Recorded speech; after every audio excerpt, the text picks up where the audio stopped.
we do have a dish we think you'd like that's great for breakfast, lunch, or dinner. That's right. That's what's cooking as we grab a bite with Belkys.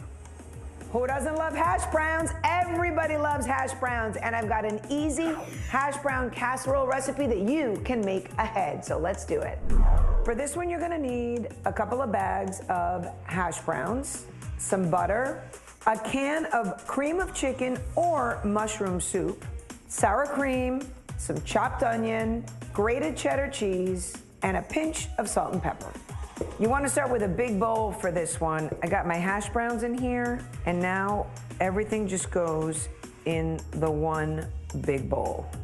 And these hash browns are defrosted, but if they're frozen, it's not a big deal. It's just a little bit harder to blend, but you could do it. I put in my sour cream first, then I've got some grated cheddar cheese. This is a diced onion.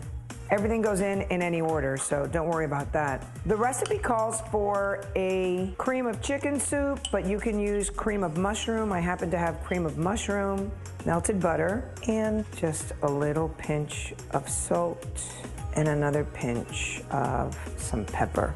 And now all we want to do is start working all this stuff into the potatoes, making sure they all get coated. All right, this looks done. I've got a little baking dish here that I sprayed with a little bit of butter spray. We just want to put our potatoes in here and just spread this out evenly. And now we're gonna bake.